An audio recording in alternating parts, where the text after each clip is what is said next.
Keep in mind, my friends, Republicans control all three branches of government, including both chambers of Congress, but somehow, none of this is their fault. The Democrats should know that they put the White House and the president in this position.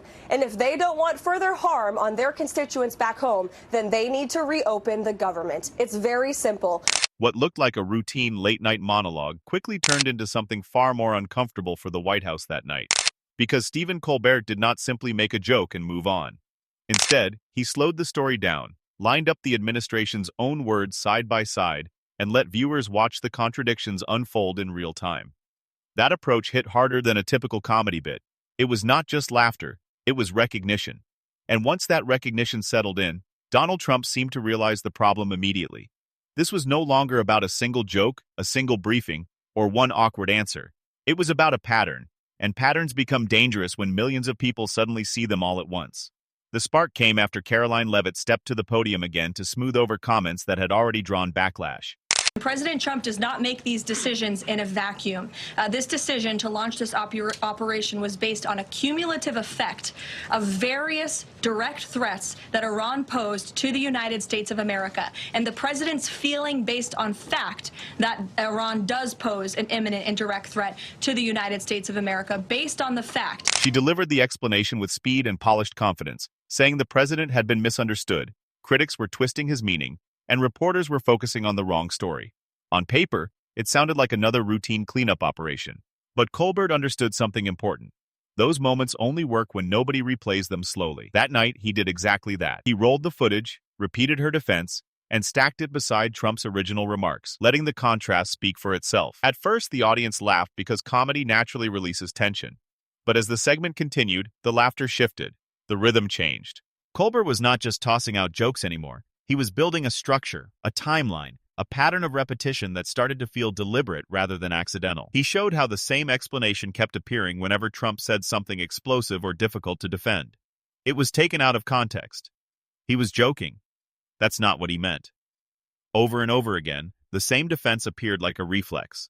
And the phrase, "he was joking," slowly stopped sounding like clarification and started sounding like an emergency exit strategy. Then he delivered the line that lit the room up. If every controversial statement becomes a joke only after backlash starts, then the only people not laughing are the ones sent out to explain it. The audience erupted, but underneath the laughter was recognition. People weren't just hearing a punchline, they were seeing a pattern they had already noticed but hadn't fully articulated.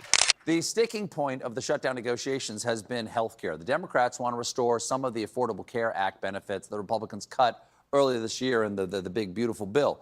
Or, as the Republicans describe it, They want to give taxpayer-funded health care benefits to illegal aliens. That was the moment the segment stopped feeling like entertainment and started feeling like exposure. Caroline Leavitt, at just 27, had already made history as the youngest White House press secretary. Colbert didn't frame her as the source of chaos. He framed her as the person sent in to stabilize it, to translate controversy into something that sounded acceptable on television. That framing landed because it changed how the audience saw the dynamic. It was no longer just politics. It was pressure management, not leadership, but explanation under strain. Trump created the headlines. She carried the explanations. And Colbert kept pushing. He replayed moments back to back. Leavitt insisting something was misunderstood. Trump repeating a stronger version of the same claim. The White House shifting tone. Then Trump reintroducing the controversy again days later. It was not a single mistake. It was a loop. Colbert did not need hidden footage or secret evidence. He only needed continuity. The replay button became the most powerful tool in the segment. Once the pattern became visible, every denial looked thinner. Every clarification sounded more rehearsed. At one point, Colbert even paused the flow and casually engaged the audience, briefly breaking the intensity and reminding viewers they were watching it unfold together. By the time the segment ended, clips were already circulating across social media. But what people were sharing wasn't just the jokes, it was the structure, the way the information was arranged, the way contradictions were allowed to sit side by side without interruption. Many viewers said Colbert had done what official briefings often fail to do. He made complexity simple enough for anyone to see without needing interpretation. And that may explain why the reaction from Trump appeared so immediate and sharp. Because satire does not just respond to power, it reframes it. It reaches audiences who are not actively trying to analyze politics and turns repetition into memory. Once a joke becomes the frame, every response to it risks reinforcing it. And at that point, the message is no longer controlled by the speaker, It is controlled by how widely it spreads.